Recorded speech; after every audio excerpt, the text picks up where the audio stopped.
যে জয় শ্রীরাম তাদের অহংকার ছিল, আজকে সেই জয় শ্রীরামটাই কিন্তু প্রধানমন্ত্রী জেতার পর একবারও বলেন। রামকে যেভাবে ইউজ করেছেন জেতার জন্য, জিতেওছেন অনেকবার, এবং যখন হেরে গেছেন সেই নামটাও নিচ্ছেন। মা চিন্তা করেন কখনো এগুলো নিয়ে যে পৌঁছবে কিনা? ইডিসি যখন লেটার আছে তখনই চিন্তা করে। বেশি নিউজে থাকলে চাপ নেওয়ার দরকার নেই, কারণ বাইরে থেকে কেউ তোমার কিছু করবে না, নিজের দলই তোমাকে শেষ করে দেবে। তো 3 দিন আগে, ভোটের 3 দিন আগে বলা হয়েছিল আমরা এই ঘর থেকে বেরোতে পারবো না, আর এই হয়ে যাবে, এই হয়ে যাবে। আজকে যে বলেছে সেই ঘর থেকে বেরোতে পারছে না। তিনি অভিনেতা, তিনি নেতাও এবং একজন ভালো মনের মানুষ। কলকাতা শহরের বহুতল আবাসনের সেই তারকা বাসিন্দা নিজের শিকড়টা ভোলেননি অবশ্য, বরং মাটির কাছাকাছি থাকতেই পছন্দ করেন। ভোটের প্রচারে তাঁর বক্তব্যে থাকে প্রতিপক্ষের প্রতি শুভেচ্ছা।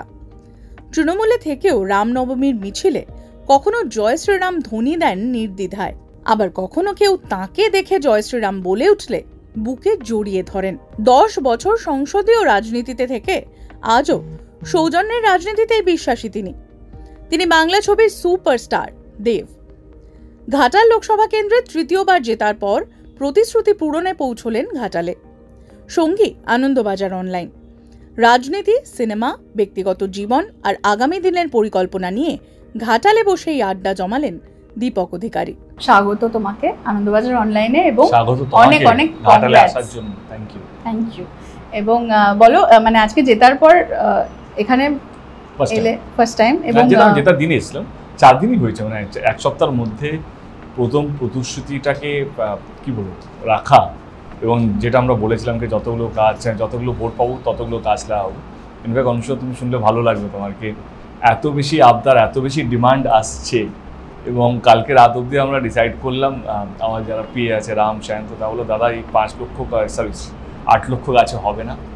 তো আমাদের চেষ্টা এখন কি ঘাটাল লোকসভা কেন্দ্রে আমি নয়, আমরা যতগুলো ভোট পেয়েছি, আমরা বলতে গেলে ঘাটাল লোকসভা কেন্দ্রে যতগুলো ভোট পড়েছে, শুধু নোটাটা বাদ দিয়ে, কারণ তারা কাউকে চাননি বলে, তারা কাউকে সাপোর্ট করেননি বলে, কোনো প্রার্থীকে সাপোর্ট করেননি বলে, শুধু ওই সংখ্যাটা বাদ দিয়ে যতগুলো ভোট পড়েছে আমাদের চেষ্টা থাকবে অতগুলো গাছ লাগানো। এবং এই যে সব জায়গায় যাওয়া, এবং এই যে এত মানুষ তোমার জন্য এখনো দাঁড়িয়ে রয়েছে, আজকেই বলছি, মানে মনে হচ্ছে এখনো প্রচারে যাচ্ছি, মানে এই রাস্তায় যেভাবে লোক এখনো টাচুর ভগবানের আশীর্বাদে লাইক মানুষ যে দাঁড়িয়ে আছে, এখন যেতে হবে, এখন অনেকগুলো লোক দাঁড়িয়ে আছে, সত্যি আমাকে তাড়াতাড়ি ছেড়ে দিও। তো সেই জায়গা থেকে এখনো মানুষ দাঁড়িয়ে আছে, তো মনে হচ্ছে এখনো ভোটের প্রচার চলছে। ওভারঅল ভোটের রেজাল্ট কতটা নাড়িয়ে দিল? কারণ এক্সিট পোলের সাথে তো কোনো মিল নেই। আমার এক্সিট পোল তো মিলে গেছে। তোমার না, আমি বলছি ওভারঅল। না, যারা মাঠে ঘাটে প্রচার করেছে, ইনফ্যাক্ট আমি তো তুমি জানো যে বাংলা জুড়েই প্রচার করেছি, এবং আমারও কোথাও যেদিন এক্সিট পোলটা এলো তখন আমার নিজেই মেলাতে পারতাম না। আমার মনে হতো তাহলে আমি শিখবো, মানে এই এক্সিট পোল যেটা সবাই দেখাচ্ছিল, সেই এক্সিট পোলের সঙ্গে আমার কোনো, মানে আমি যেটা ভাবনা নিয়ে চলছিলাম সেই ভাবনার সঙ্গে মিলছিল না। তো একটা জিনিস বলো, ধর্ম নিয়ে, রাজনীতি নিয়ে প্রচুর কথা হয়েছে, এই ভোটের রেজাল্ট কোথাও গিয়ে সেটার একটা জবাব হয়ে এলো। কারেক্ট। তো সেটা কিভাবে দেখেছিলে? এটাই তো আমি চেয়েছিলাম। ইনফ্যাক্ট আমি আমার প্রচারে আমি তো এটাই বলতাম, যেই দলই হোক না কেন, যারা ধর্ম নিয়ে রাজনীতি করবে সেটাকে বন্ধ হওয়া উচিত, নাহলে দেশ কোনোদিন এগোবে না। আজকে আমি বলছি কি শুধু বাংলা নয়, ভারতবর্ষ যেভাবে উত্তরটা দিয়েছে, এখানে যে সবাই ইমোর্টাল ভাবে না, আমরা এই ভগবান বলতে শুরু করেছে, আমাকে ঠাকুর বাড়ি পরমাত্মা আমাকে জন্ম দিয়েছে, আমার মা আমাকে জন্ম দেয়নি, এই যে কথাবার্তা কোথাও যেন আমাদের সংস্কৃতির সাথে, আমাদের কালচারের সাথে যায় না।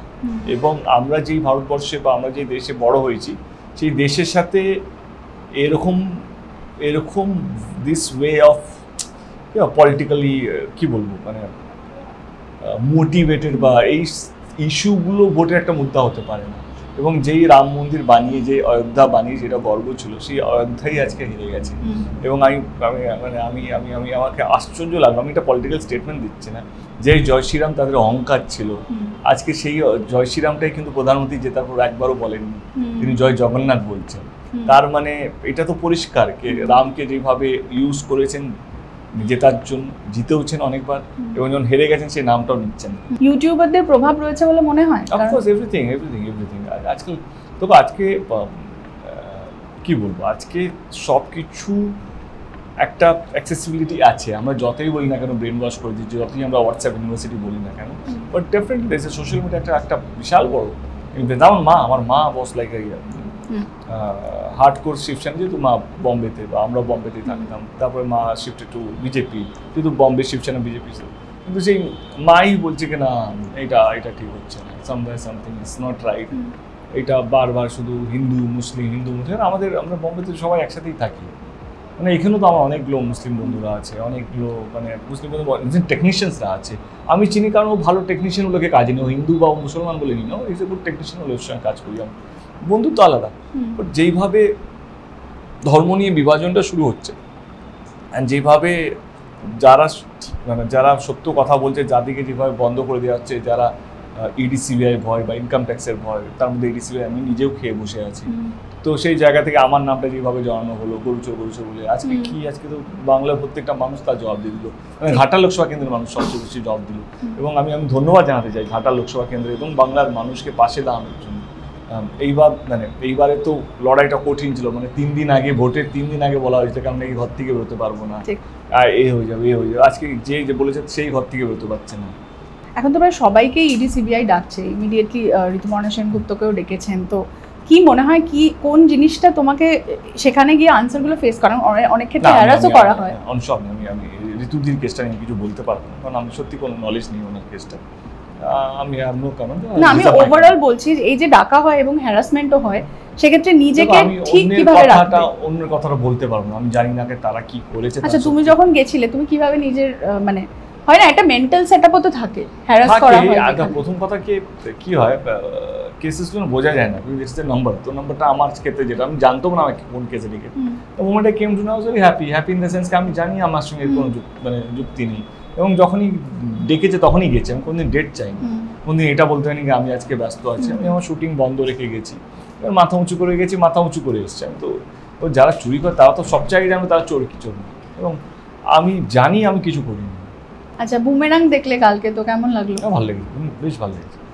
বুমরাং গল্পটা অফকোর্স জানতাম বিকজ অফ রুক্মিণী, বাট আমার ভালো লেগেছে। আর বল্ড লুকটা আমি তখনই দেখে নিয়েছিলাম, আমার ভিডিও কল করেই দেখেছিল, লুকসেটও আমাকে দেখেছিল, তো she is a fantastic actress. আর জিদ্দা সম্প্রতি বলেছেন যে আবার আমরা তোমাকে এবং জিদ্দাকে একসাথে দেখতে পাবো, এবং রুক্মিণী দিয়ে সেই ব্রিজ। জিদ্দাকে অল দ্য বেস্ট।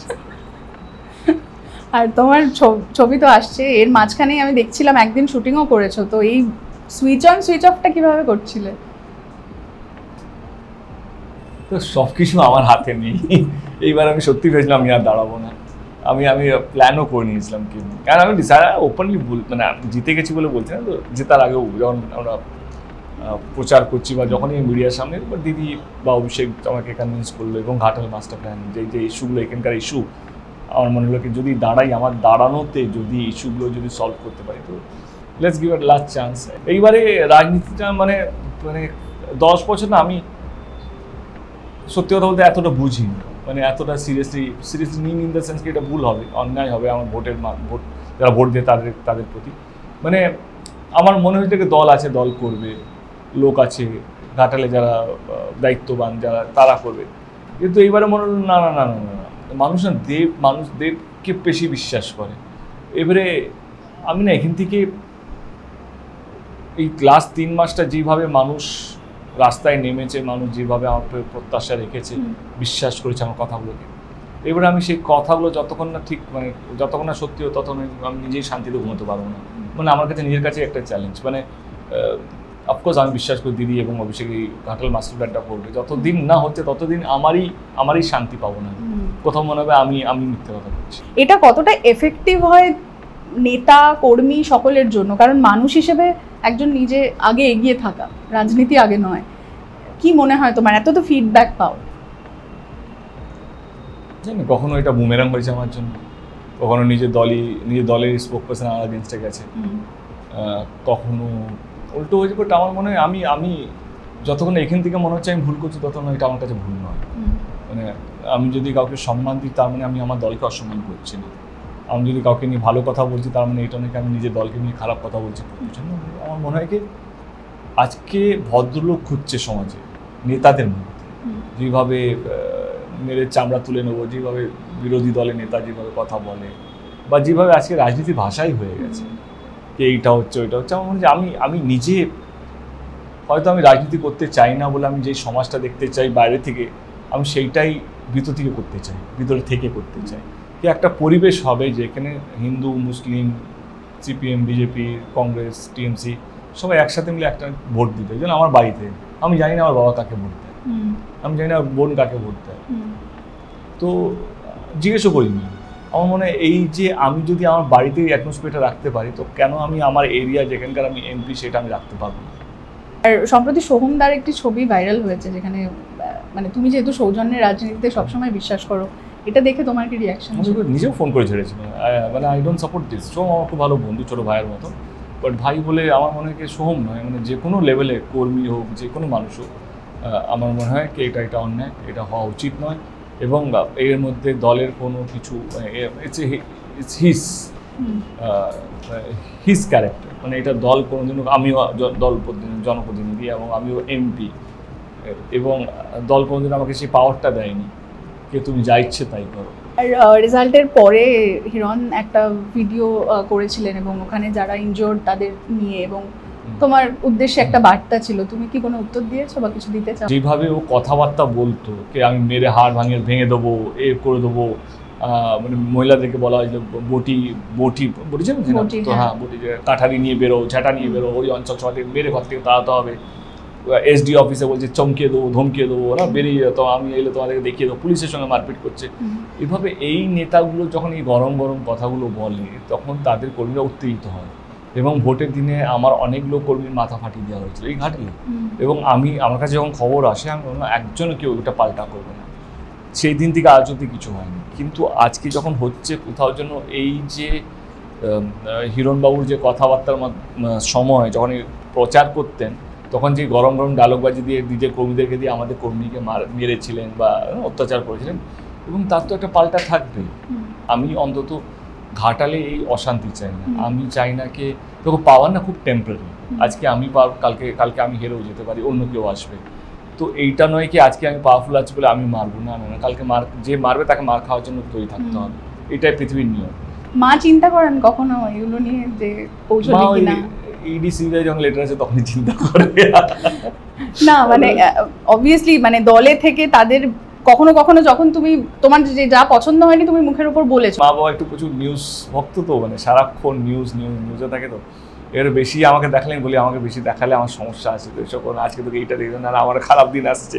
কারণ নিউজে একটা জিনিস, এটা সব দলের যারা উভর্তি নেতা তাদের জন্য একটা, বেশি নিউজে থাকলে চাপ নেওয়ার দরকার নেই, কারণ বাইরে থেকে কেউ তোমার কিছু করবে না, নিজের দলই তোমাকে শেষ করে দেবে। তো যত বেশি দিন কাজের মধ্যে থাকবে, যত কম নিউজের মধ্যে থাকবে, তত মঙ্গল হবে। ব্যক্তিগত জীবন রাজনীতিতে ঢুকে গেলে সেটাকে হ্যাম্পার করে বলে তোমার মনে হয়? মানে কাঞ্চনদার ক্ষেত্রে আমরা দেখলাম, তুমি যদিও তাকে এনে তোমার প্রচারে নিয়ে এসছো, তার পাশাপাশি ডিপেন্ড করে, কেন সবাই তো একটা পার্সোনাল লাইফ আছে, মানে এমন তো নয় যে একজন রাজনীতি করছে যেই দলই থাক না কেন, একটা কর্মী হোক না কেন, তার তো নিজের একটা ব্যক্তিগত জীবন আছেই। সে তার উপর ডিপেন্ড করছে সে ব্যক্তিগত জীবনটায় কতটা সে রাজনীতির মধ্যে আনতে চাইছে। আদারওয়াইজ প্রত্যেকটা মানুষের একটা ব্যক্তিগত জীবন আছে। আচ্ছা, লাস্টলি তোমার যে ছবিগুলো আসছে টেক্কা এবং যে খাদান কমার্শিয়াল ছবি, একটু বলো কবে থেকে শুটিং স্টার্ট হচ্ছে? টেক্কা আমার পুজোতে রিলিজ হবে, টেক্কা শুটিং কমপ্লিট, পোস্ট প্রোডাকশনের কাজ চলছে, এবং খাদান আমার 1 মাসের শুটিং বাকি আছে, আমার অর্ধেক হয়েছে, অর্ধেক কাজ বাকি আছে, আবার আমাকে আসানসোলে যেতে হবে শুট করার জন্য। তো তোমার জন্মদিনে কি আসছে সেটার জন্য তো দর্শক বসে রয়েছে। জন্মদিনে আমি নিজেও কনফিউজ কি নিয়ে আসবো, তো সেটা আমরা পুজোতে, মানে অভিজিৎ দা অতনুদার সাথে যে ছবি আসার কথা ছিল সেটাও শুটিং শুরু হবে। এখন ঘেটে আছে না, এতগুলো জিনিস আছে না, একটু জাস্ট নিড 10 days কা break to figure it out কে কি করবো। আর ঘাটালবাসীদের জন্য কি বলতে চাই? সাংসদ আপনাদের পাশে আছে, এবং অসংখ্য ধন্যবাদ পাশে থাকার জন্য। Thank you.